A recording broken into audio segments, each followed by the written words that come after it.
talking with Mike D'Abate of Patriots on SI, and you actually wrote about this in your 5 takeaways column, which is up right now, Patriots on SI. Kind of lost in the hoopla of the Drake Maye MVP chants, defense being a tiny bit frustrating at times. Was this the best game of Will Campbell's young career last night? I think you can make the argument. And a lot of people may look at it and say, well, there was the penalty that he allowed, and, there were some issues here and there. But when you are matched up one-on-one with someone like a Will McDonald, in the first 13 one-on-one matchups that you see with Will McDonald on the opposite side, when you can say that you've allowed 0 pressures throughout that matchup, throughout those first 13, you're coming out and doing something really special. And Will Campbell continues to be, I think, a force that maybe doesn't get enough credit for the work that he's done all season long this year. You don't often hear offensive linemen's names in post-game highlights, and there's a reason for that. Because if you're not hearing their name, it means they're doing their job. Unless you're catching someone that is a offensive line enthusiast and wants to give him his laurels, then you'll find it. But the fact that he's been doing this and has been doing it at such a high level, with the questions surrounding his arm length and surrounding whether or not he was a tackle or a guard in this league, I think he's put those to rest. He is a solid NFL left tackle. Will he be the greatest left tackle of all time? No, I don't think so. But at the same time, is he the perfect steward to be able to protect Drake Maye right now? Absolutely. He's playing like that, and he's rising to his competition every time he faces a tough test. A couple of weeks ago against Myles Garrett was a really tough test for him. A lot of rookies would have hung their head after a performance that he had. He looked at it as a learning experience, saying, I went against one of the best. I gave it everything I had. It wasn't a perfect effort on my part, but I need to be better. And I think you saw him put that into action last night. I was very impressed by what Will was able to do on the field. And by the way, Will McDonald, it should be noted, 4 sacks last week against Cleveland, and then exactly. Will Campbell does what he did to him. I think a lot of Patriots fans are figuring this out. I kind of knew about it through the draft. Us draft sickos, we do this kind of research.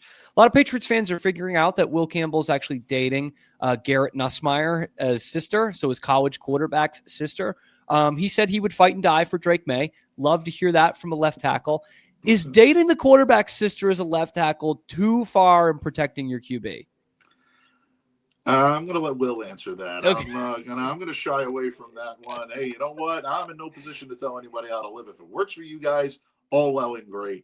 If he continues to do what he's doing on the field for the New England Patriots, then I don't think there's a Patriots fan alive that'll tell you, eliminate something or change what you're doing. Yeah. They're probably going to encourage him to continue on with everything that you do. But you're not going to have to worry about that with Drake. Drake is happily married, and yes, I think that, and with a bunch of brothers. Yeah, exactly. Yeah, so I think that that production or that protection will probably stay to good-natured ribbing at the media podium like he gave him last night. Yeah. I don't think he'll see anything beyond that. But that's a great relationship that is forged here in New England as well, and you want to see it.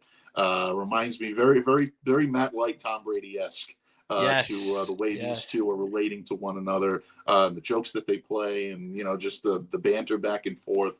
I've gotten to know Matt pretty well throughout the years, and he's had nothing but great complimentary things to say about Will Campbell. And from someone that's played the position and knows what it's like to succeed here, some of the highest compliments that you can get.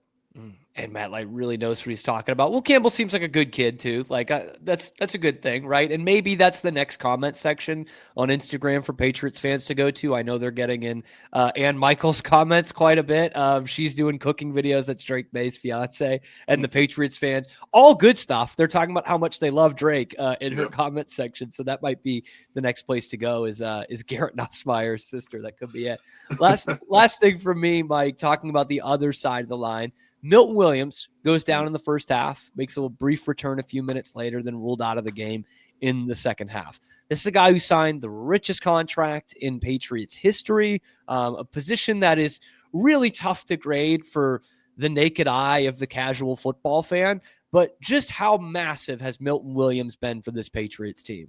Oh, huge. He's changed the complete complexity of this defensive front. They have a formidable defensive front now, especially when it comes to the passing game because of Milton Williams. And his partnership with Christian Barmore is one of the more underrated partnerships and one of the more underrated tandems in this league right now for what they're doing to facilitate that run defense, which is tops in the league entering this matchup against the New York Jets. So in so many ways, having Milton as a healthy contributor is extremely important. And I know Patriots fans were collectively holding their breath when he went down. He came back into the game, comes back out, and you don't see him anymore. And then you find out toward the end that he has been officially ruled out.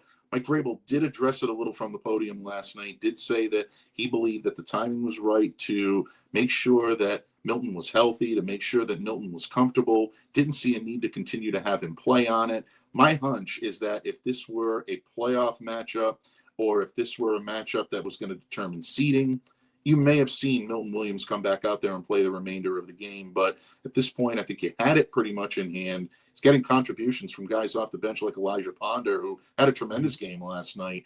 When you have those guys all clicking on the same cylinder and they're helping to fuel that defense, makes it easier to give a rest to a guy like Milton Williams who may need that with his ankle injury. But that's going to be closely watched over the course of the next week or so. When the Patriots return to the football field and return to practice next Tuesday, a lot of eyes are going to be on Milton Williams and his practice status. But my hunch is that this was more precautionary than anything. Hopefully these next couple of days off gives him an opportunity to reset, rest the ankle, and come back strong for a stretch run.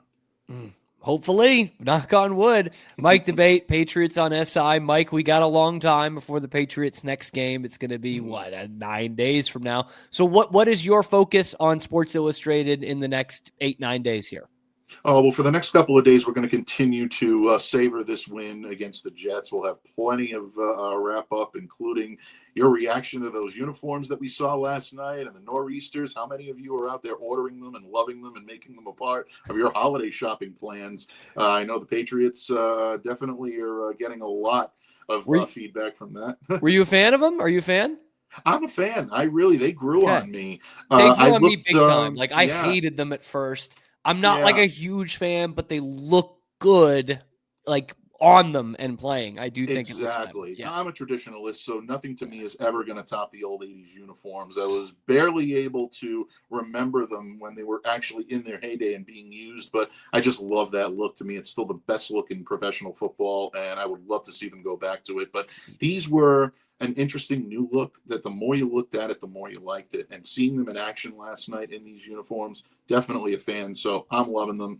And the Patriots got the win, so that's always important as well. But we're going to be talking about a lot. And then we're actually going to be handing out some, not mid-season awards, but mini bye-week awards for the Patriots. Who are your unsung heroes? Who's had the best season? Who we want to see a little bit more from?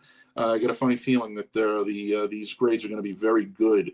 You're not going to need Dean Wormer to put anybody on double secret probation this time around. These guys are going head of the class, and they deserve it. All on New England Patriots on SI, so check us out. Oh, Mike D'Abate, best in the business, helping us break it down. Mike, always a highlight of the week. Appreciate you double dipping this week. It's going to be a while, I guess, before we see you again after the Cincinnati game, but always appreciate your time and coming on and breaking down yet another Patriots victory. Anytime, bud. I'm always here. The moment you speak up and make the call, I'll be there. But definitely be looking forward to breaking down, hopefully, what's a win in Cincinnati. And I'm not going to say. Now have a restful weekend, okay? Do me a favor and do that. Enjoy your Sunday. Absolutely. Thank you. You too, my friend. Thank you.